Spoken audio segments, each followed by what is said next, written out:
I can answer some of that for you, Doc. I know Grandma Go for it. 5 performed there. I brought Salt and Pepper there.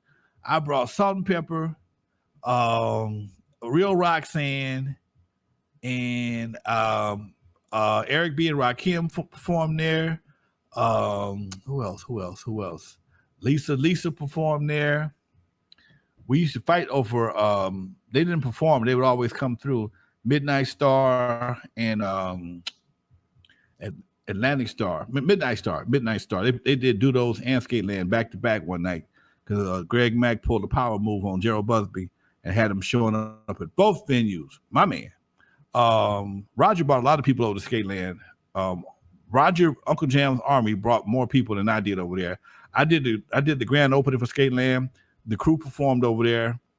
I brought a lot of acts over there. Then we some of our records started taking off, and we left, went on the road. So Roger and them came and slid in behind us, and he brought a lot of acts over there till them Bloods got tired of him.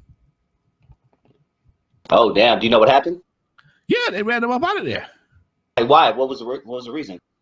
Because Roger always attracted Rolling 60s Crips. Uncle Jam's Army had a big following of Rolling 60s Crips, and Skateland wasn't gonna work.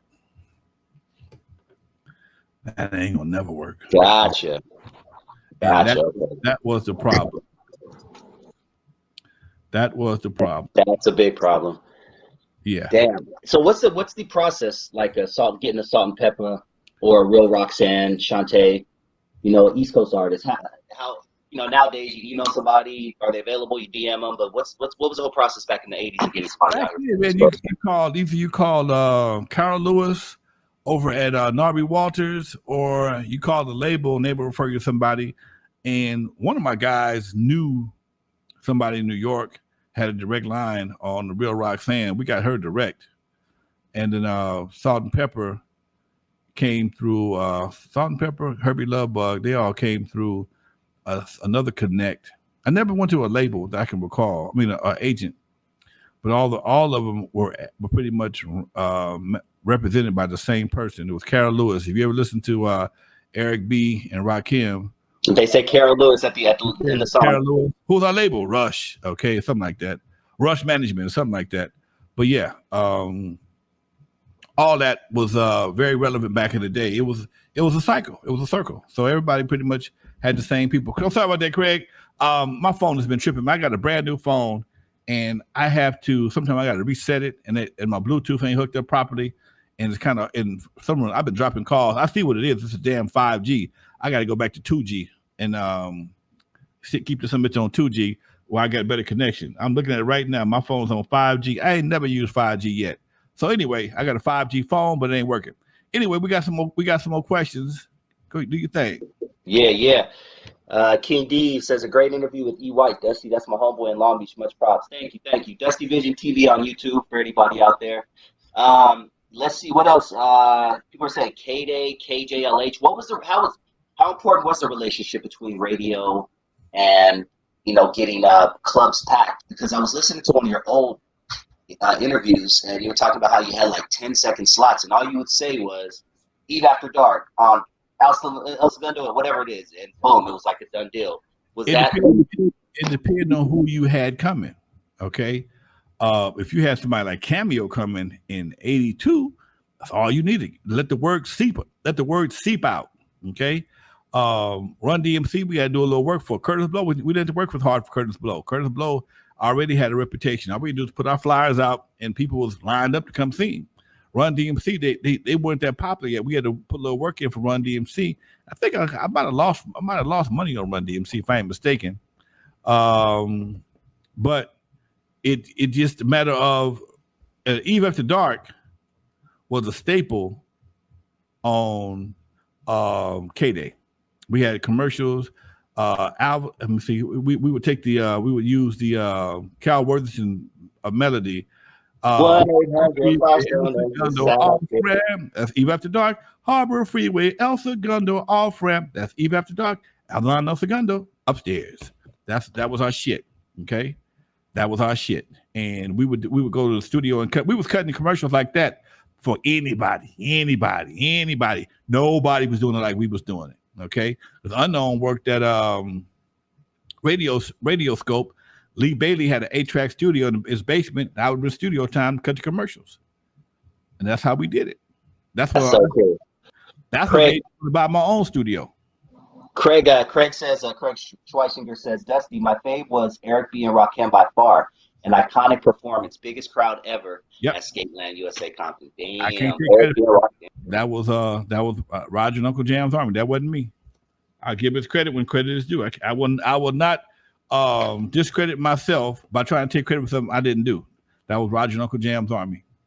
And the way you got And the way you got the commercials, from what I understand, or the connection to K-Day, was because Uncle Jam's Army thought he was too big to use radio. He was like, "Oh, I don't need radio, dog." So you kind of came in that way. Is that the best way to say it? Well, I at Eve After Dark, we was always on the radio. We started off at KA's. What's his name? Willie. Damn it. He's a football player. He had a radio station over in Watts. I started off over there. That worked out pretty good. Then they went out of business. Then we went to KGFJ for a little while. That was cool, but that wasn't quite as good. Then KGFJ came on playing hip hop. K-Day came on playing hip hop, and we just had to roll with that. That became the format. You talking about Willie Davis? Willie Davis had a beer distribution plant over in Watts.